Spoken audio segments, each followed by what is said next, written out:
السلام عليكم. ازيكم حبايب قلبي؟ يا رب تكونوا بألف خير. بما اني بقى السنة دي ان شاء الله موسم اللفت وجماله، وده الوقت بتاعه الجميل جدا، فاحنا هنخلي اللفت بتاعنا ان شاء الله. لو اللي حابب بقى يخليه لرمضان يخليه، واللي عايز ياكله منه على طول ياكله. بس انا اللي هعمله بالطريقة بتاعتي ديت، ممكن تخزنيه لغاية رمضان. تمام. هقول لك على كل التكات وكل على كل الاسرار اللي هتخزني بيها اللفت من غير منك ما يدوب ولا طعمه يغير ولا يبقى اي حاجه. اولا هتنقي اللفتايه اللي هي البيضه الفاتحه، اللي هي حمراء مورده من بره، وتلاقيها من جوه ناشفه، ما تلاقيهاش طريه. يعني بمعنى اصح بالبلدي كده تبقى شيخه. لا انا مش عايزاها شيخه، عشان لو انت جبتيها شيخه مش هتتحمل منك. هتجيبي تعرفي ازاي اللفتايه من وزنها، هتلاقيها وزنها تقيل. حتى لو كانت صغيرة هتلاقيها وزنها تقيل، تلاقيها تقيلة في ايدك كده. تمام. طيب انا ايه بقى عملت هنا؟ غسلته حلو جدا مرة واتنين، ونضفته بقى من اللي هو العرق اللي قدام منه دوت الطويل دوت. انا خدت اللحم بس منه، وبرضك الشراشيب اللي ورا قصيتها زي ما انتوا شايفين اهو شايفين ماسكة جامدة من جوه.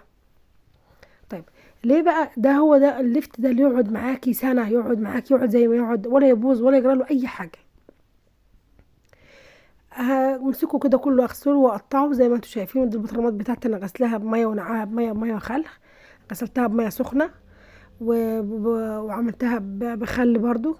طيب هحط هنا الميه بتاعتي. انا بعمل لكل لتر ميه بحط له 4 معالق كبار ملح.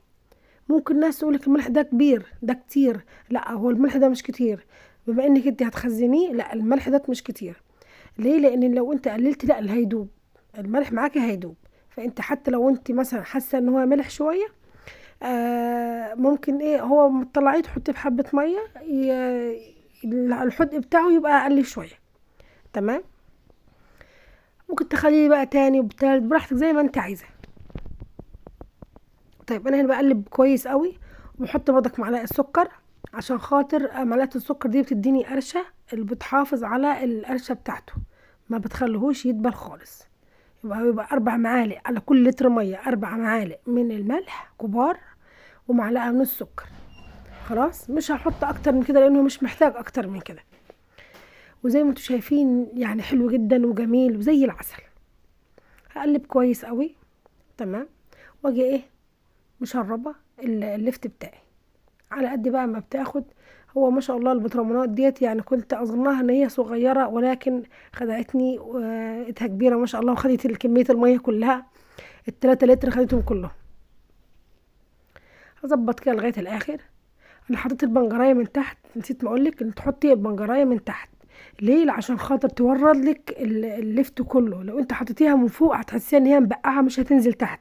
لا، يبقى احنا تحط اللفتايه من تحت في الاول، في القعر الاول اللي هي البنجرايه. انا حطيتها من تحت.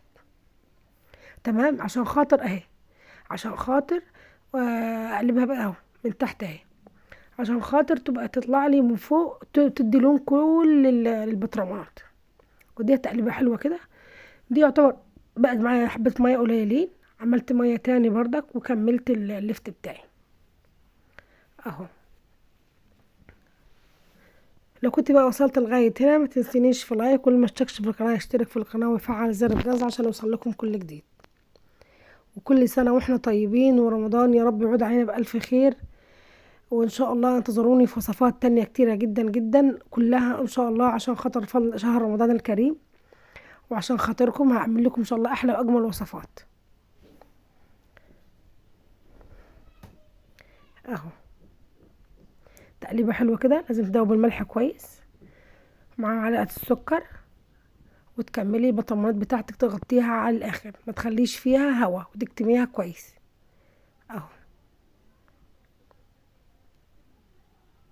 هو ما بيستحملش على فكره، بس ده لو انت عايز تخزنيها زودي ملح شويه عشان ما يتهرش منك. هتاكلي منه على طول تخليه 3 معالق.